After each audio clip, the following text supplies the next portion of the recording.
আসসালামু আলাইকুম, সবাইকে শুভেচ্ছা জানাচ্ছি। মাসুম মাহবুব দেখছেন ওপেন দ্য ইউটিউব চ্যানেল এবং মাসুম মাহবুব ফেসবুক পেজ। বাংলাদেশের ত্রয়োদশ সংসদ নির্বাচনের বাকি আছে মাত্র 5 দিন।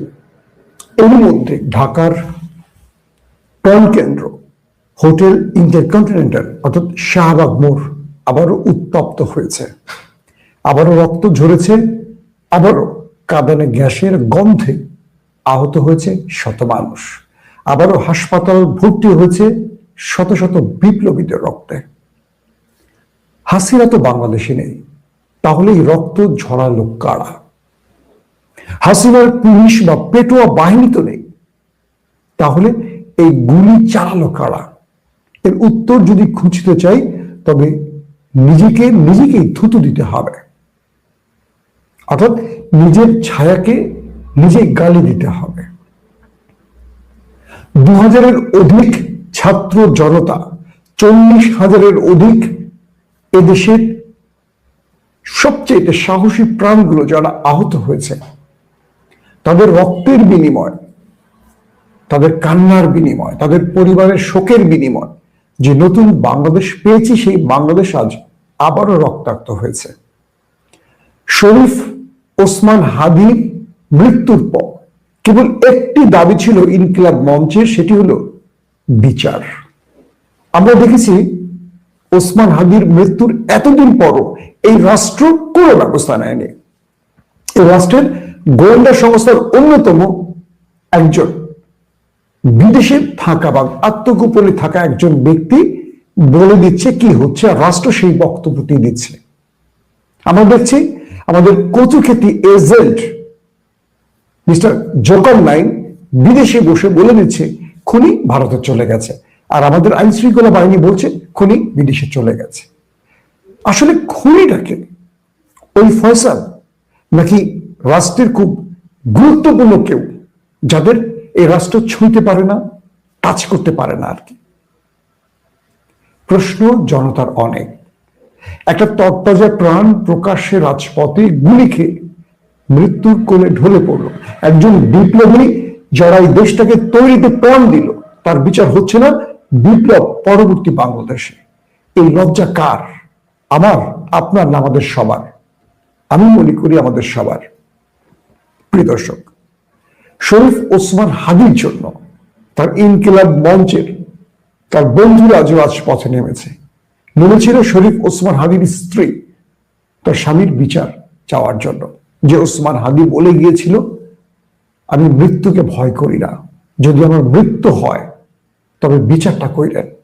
সেই বিচারটা এই রাষ্ট্র করতে পারছে না, অথচ এই রাষ্ট্র শপথ নিয়েছিল জুলাই বিপ্লবের পর হাজারো রক্তের উপর দাঁড়িয়ে যে তারা রাষ্ট্রকে সঠিক পথে নেবে, তারা ফ্যাসিস্টদের বিচার করবে, তারা গুম খুন ক্রসফায়ারের বিচার করবে, তারা রাষ্ট্রের ভেতরে থাকা লুকিয়ে থাকা ফ্যাসিস্টদের খুঁজে খুঁজে বিচার করবে। কিছু করেনি তারা, বরং এই রাষ্ট্র ক্ষমতা বিক্রি করছে, এই রাষ্ট্র ক্ষমতায় বসে লুটপাট করেছে, বিদেশে টাকার পাহাড় জমিয়েছে। এই রাষ্ট্রে অন্যতম একজন ব্যক্তি যিনি শেষ বয়সে এসে নিজেকে প্রমাণ দিতে চেয়েছিলেন দেশপ্রেমিক, তিনি হয়ে গেলেন এখন দেশদ্রোহী। কারণ তার রাষ্ট্রের প্রতিটি স্তরে তিনি বসিয়েছেন করাপ্টেড লোকদের, ধান্দাবাজ লোকদের, লুবি লোকদের, ফ্যাসিস্টদের, দালালদের। প্রফেসর ইউনূস, আপনাকে বলছি, আপনি বাংলাদেশে একজন ব্যর্থ মানুষ, যিনি সর্বোচ্চ পদে বসে রাষ্ট্রকে ব্যর্থতার দিকে নিয়েছেন। এই রাষ্ট্রে আইন শৃঙ্খলার অবনতি হয়েছে, পুলিশি ব্যবস্থার মধ্যে আপনি কোনো পরিবর্তন আনতে পারেননি, কেবল পোশাক পরিবর্তন করেছেন। কিন্তু মানুষগুলো তো রয়ে গেছে সেই ফ্যাসিস্ট রেজিমের।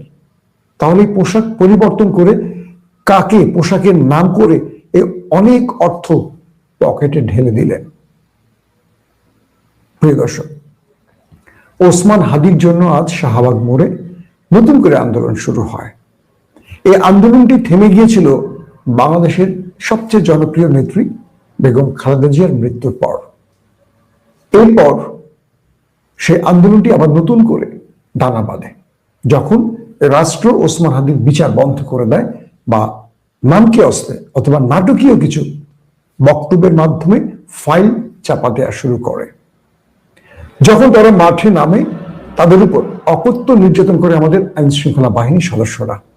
চলেন আমরা কিছু দৃশ্য দেখে আসি, তারপর আপনাদের বাকি খবরটা দেওয়ার চেষ্টা করব।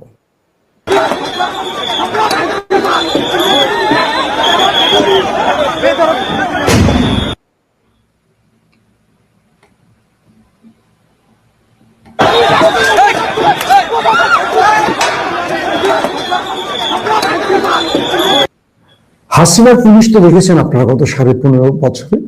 দেখেন সেই হাসিনার পুলিশদের একটা মেয়েকে কিভাবে রাস্তায় পেটাচ্ছে পুলিশ। মেয়েটা কি করছে ফুটেজ দেখে বলে। এই যে লাঠি দিয়ে মেয়েটাকে পুলিশ পেটালো, এই পুলিশের ব্যবস্থা কেউ নেবে? রাষ্ট্র নেবে? ইউনূস সাহেবকে নেবেন, যিনি সবচেয়ে সুন্দর সুন্দর বক্তব্য দেন, তিনি উন্নত বিশ্বের আদর্শ নিয়ে বাংলাদেশকে আদর্শিত করতে এসছেন, তিনি কি জবাব দেবেন? ফুটেজটা আরেকবার চেক করেন কিভাবে মেয়েটাকে মারছে।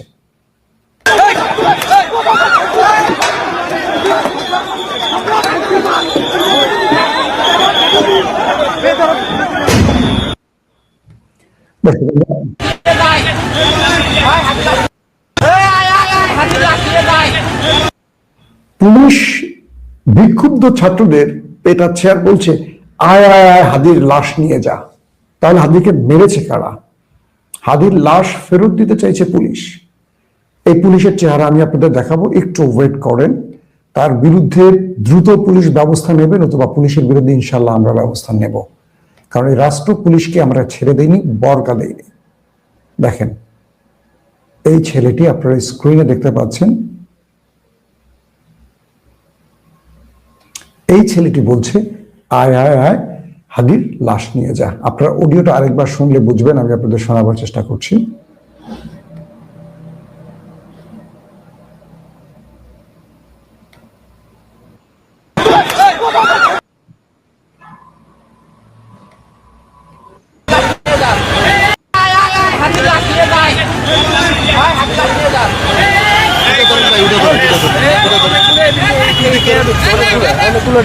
সব তো পুলিশ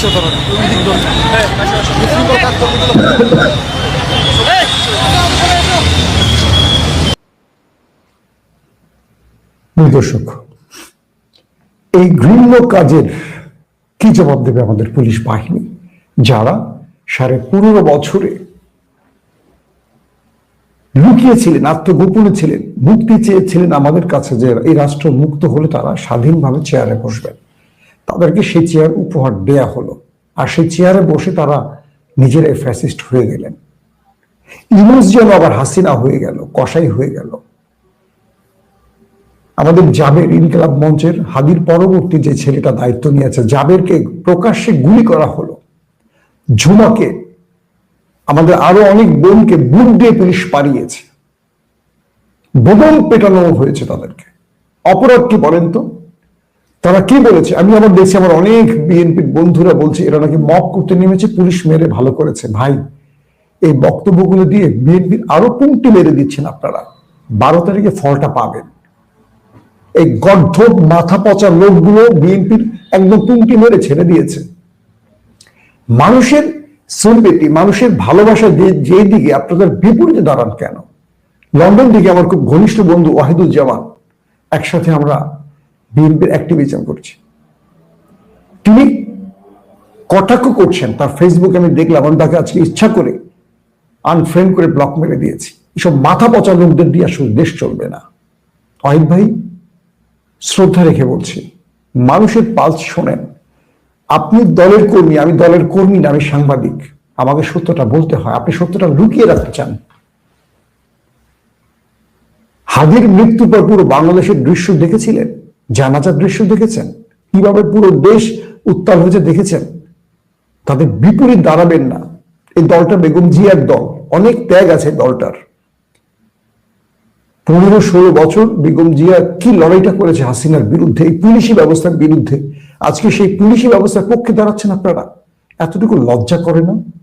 কিসের আশা? শুধু ক্ষমতাই তো চান নাকি? ক্ষমতা স্থায়ী না, হাসিনাও তো স্থায়ী না, চলে গেছে। আপনারাও ক্ষমতা ছিলেন, স্থায়ী হতে পারেননি। এই ঘৃণ্য কাজের কেউ সমর্থন যোগাবেন না। পুলিশের মধ্যে আমার ডজন ডজন বন্ধু আছে, তারা সবাই লজ্জিত। তারা বলছে আসলে কি হচ্ছে বুঝতে পারছি না। সব পুলিশ তো এক না। এই পোশাকের মধ্যে ঢুকে পড়েছে ফ্যাসিস্ট রেজিমের কেউ কেউ। তারা উস্কে দিচ্ছে ঘটনাকে, তারা রাষ্ট্রকে উত্তপ্ত করে ফায়দা উঠতে চাইছে। তাহলে এটা সমর্থন দিচ্ছেন কেন? দিল্লিতে বসে থাকা সেই ডাইনি অনেক ইশারা ইঙ্গিতে অনেক কাজ করাবে। ধরে নিতে হবে নেপথ্যে অনেক কিছু আছে। ইনকিলাব মঞ্চের শান্তশিষ্ট নিরীহ পোলাপানগুলোকে যে মারা হলো, রাজশাহী বিশ্ববিদ্যালয়ের জিএস আম্মার গুলিবিদ্ধ হয়ে হাসপাতালে ভর্তি হলো, জাবের গুলিবিদ্ধ হয়ে হাসপাতালে, ঝুমা হাসপাতালে, অর্ধশত পোলাপান হাসপাতালে, একটার পর একটা অ্যাম্বুলেন্স তাদেরকে হাসপাতালে ঢোকাচ্ছে জরুরি বিভাগে। কি অপরাধ তাদের? ইউনুসের যমুনা ঘেরাও করা যাবে না, ইন্টারকন্টিনেন্টালের সামনে বিক্ষোভ করা যাবে না। এই রাষ্ট্রটাকে যারা রক্তের বিনিময়ে দিয়েছে ইন্টিরিমের হাতে, 12 তারিখে নির্বাচন হবার স্বপ্ন দেখছেন, তারা এই লোকগুলোকে ভুলে গেলেন। কদিন আগে তো তারা এই দেশটাকে স্বাধীন করে দিয়ে গেছে। এত অকৃতজ্ঞ কেন আমরা, বলেন তো? এই জাতির মধ্যে কৃতজ্ঞতা বোধের এত অভাব কেন? যে পুলিশগুলো কখনো কল্পনা করেননি এটা গুরুত্বপূর্ণ চেয়ার পাবেন, তারা সে চেয়ারে বসে গেছেন, কমিশনার হয়েছেন, বড় বড় পদ বসেছেন, ওসি, ডিসি, এসপি হয়েছেন। তারা এদের মারার আগে হাতটা কাঁপে না? আপনাদের একটু বিবেক নাড়া দেয় না যে এদের জন্য যে পদটা পেয়েছি, সেলুট দিচ্ছে, স্যার বলছি, দামি গাড়ি পেয়েছি, ফ্ল্যাট পেয়েছি। আফসোস আপনাদের জন্য, লজ্জা লাগে আপনাদের জন্য, কষ্ট হয় আপনাদের জন্য। দেশটাকে আবার শেষ করে দিবেন। একজন মা কি বলেছে আসেন আমরা আপনাদের শুনে আসি। আমার বুকের মধ্যে ওরা লাথি দিছে। আমি ওদের সামনে বুক পাইতে দাঁড়াইছি, ওরা একবার বুম দিছে, ওই জায়গায় আমার ইচ্ছা মতো পিটাইছে। আমি আমার ছেলেগুলারে নিয়ে এই জায়গায় চলে আসছি, ভিতরে এসে আমার পেটের মধ্যে লাথি দিছে, আমার বুকের মধ্যে ওরা লাথি দিছে।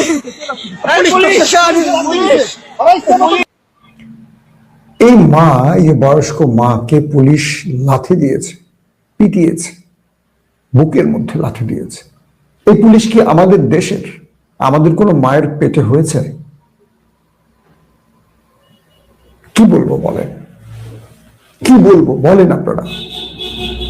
কিছু বলার ভাষা আছে আমাদের? প্রফেসর ইউনূস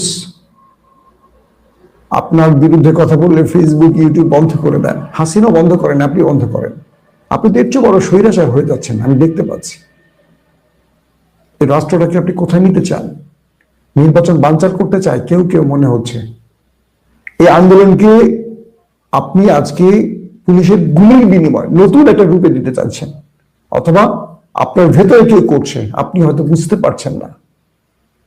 দুটোর একটা তো হবে। এই দেশে নির্বাচন যেন বন্ধ না হয়, 12 তারিখ যেন নির্বাচন হয়। কারণ যারা হেরে যাবে বা যারা এই নির্বাচন বানচাল করতে চায় তারা বন্ধু হয়ে গেছে। তারা এই নির্বাচনটা বানচাল করে রাষ্ট্রকে আরেকটা বিপদে ফেলতে চায়। হাসিনার সেই ফ্যাসিস্ট রেজিমের দোসররা যারা ক্যান্টনমেন্টে আছে, পুলিশে আছে, বিজিবিতে আছে, র্যাবে আছে, আমলাতন্ত্রে আছে, রাষ্ট্রের গুরুত্বপূর্ণ পদে ঘাপটি মেরে আছে, তারা নির্বাচন বন্ধ করতে চায়, বানচাল করতে চায়। অস্ত্র আসছে প্রতিবেশী দেশ থেকে এই দেশে, আর রাষ্ট্র ব্যস্ত আছে কি নিয়ে? হাদির বিচারটা তো করলেন না আপনারা। হাদির অপরাধী এখনো কনফার্ম না কোথায় আছে। এটা নেপথ্যে কি একজন ব্যক্তি গুলি করে চলে গেল, নাকি পেছনে কেউ আছে? এই রাষ্ট্র কোনো ব্যবস্থা করতে পেরেছে? ঠিক আমাদের সাগরুনির মতো। সাগরুনি মৃত্যুর পরপরই আমরা যারা টেলিভিশনে জব করতাম, আমাদের কাছে একটা সিনারি চলে এলো কারা কিভাবে মেরেছে। এরপর 24 ঘন্টা, 48 ঘন্টা, 72 ঘন্টা করে আজকে এক যুগ হয়ে গেল, সাগরুনির বিচার হয়নি। কারণ রাষ্ট্রের সর্বোচ্চ জায়গার লোক যখন জড়িত থাকে সে বিচার হয় না। তনু হত্যার বিচার হবে না, কারণ তনুকে যারা মেরেছে সর্বোচ্চ সংস্থার লোকরা। হাদির বিচারটা এভাবে আটকে যাবে? আমরা এই সময় এসব বিচারটা করতে পারবো না। তাহলে আমরা প্রশ্ন করতে পারি, হাদির হত্যার সাথে কারা জড়িত? পারি তো প্রশ্নটা করতে, নাকি ইউনূস সরকারের ক্ষমতা নেই তাদের বিচার করার? হাসিনার যদি বিচার করা যায়, তারা কারা যাদের বিচার করা যায় না? তারা কোন পোশাকে চলেন? তাদের ক্ষমতা কোথায়? এই রাষ্ট্রের যুবকরা হাসিনাকে ঘাট ধরে বিদায় করে দিয়েছে, পুলিশকে মেরে গাছে ঝুলিয়ে রেখেছিল এই রাষ্ট্রের জনগণ। ভুলে যাবেন না, এই দৃশ্যগুলো ভুলে যাবেন না প্লিজ। পুলিশের ভাইদের বলছি, যারা আজকে পিটিয়েছেন বিপ্লবীদের, এরা আপনাদের চেয়ার দিচ্ছে, চেয়ার কেড়ে নিতে পারে, এরা উল্টো করে ঝুলিয়ে রাখতে পারে। হাসিনার চেয়ে বড় দানব হতে পারবেন না আপনারা। সে দানবকে শিক্ষা দিয়েছে আজকের যুবকরা। ভাববেন না আগামী দিনে আপনার সরকার বসবে, আগামী দিন কিছু হতে পারে, আগামী দিন বিচারও হতে পারে। ক্যান্টনমেন্ট বাঁচেনি, উত্তরপাড়া বাঁচেনি, কচুক্ষেত বাঁচেনি, তাদেরও বিচার হচ্ছে। জনগণ জেগে উঠলে সবকিছু করতে হয়।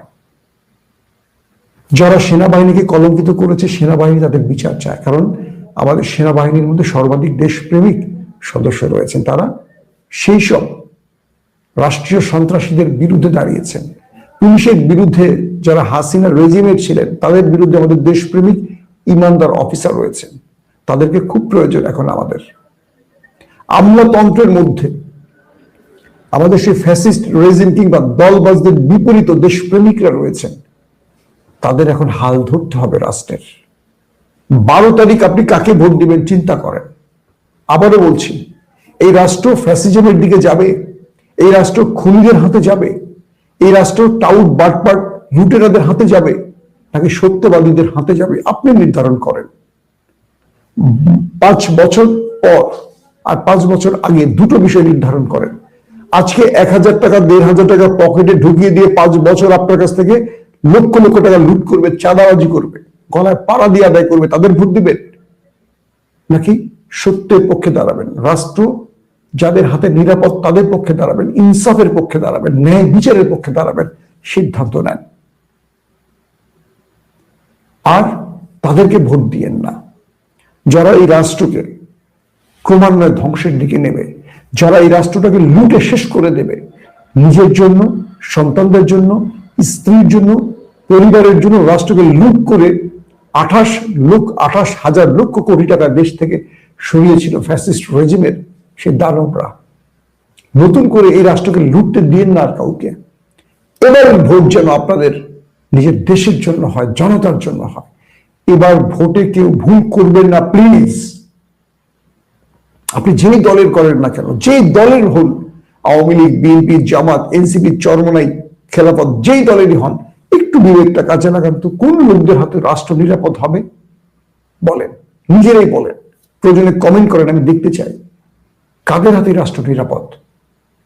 যারা আল্লাহকে ভয় করে, যারা আল্লাহর কাছে হাসরের ময়দানে নিজেকে অপরাধী হিসেবে দাঁড় করাতে চায় না, যারা ইমানদার, যারা ইনসাফ প্রতিষ্ঠা করতে পারবে, যারা ন্যায় বিচার করতে পারবে, যারা ক্ষমতায় আসার আগেই এই রাষ্ট্রে নিজেকে সত্যবাদী, ইমানদার, ন্যায়পরায়ণ হিসেবে প্রমাণ করতে পেরেছে, তারাই তো আগামী রাষ্ট্রটাকে সুন্দরভাবে পরিচালনা করতে পারবে। নাকি যারা ক্ষমতা বসার আগেই লুটপাট, দখলদারিত্ব চালিয়েছে, পুরো দেশে চাঁদাবাজি করেছে, তারা রাষ্ট্রকে সঠিক পথে নেবে?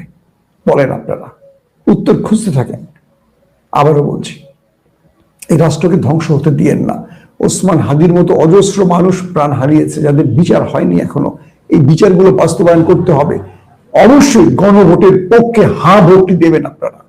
আবারও বিনীত অনুরোধ করছি, একেবারে হাত জোর করে আপনাদের কাছে অনুরোধ করছি, গণভোটে অবশ্যই হায়ের পক্ষে ভোটটি দেবেন ভাই। নতুবা এই রাষ্ট্র আবার হাসিনার কবলে চলে যাবে। হাসিনা শুধু একটি নাম নয়, হাসিনা এই রাষ্ট্রের ফ্যাসিজমের একটি উপাধি।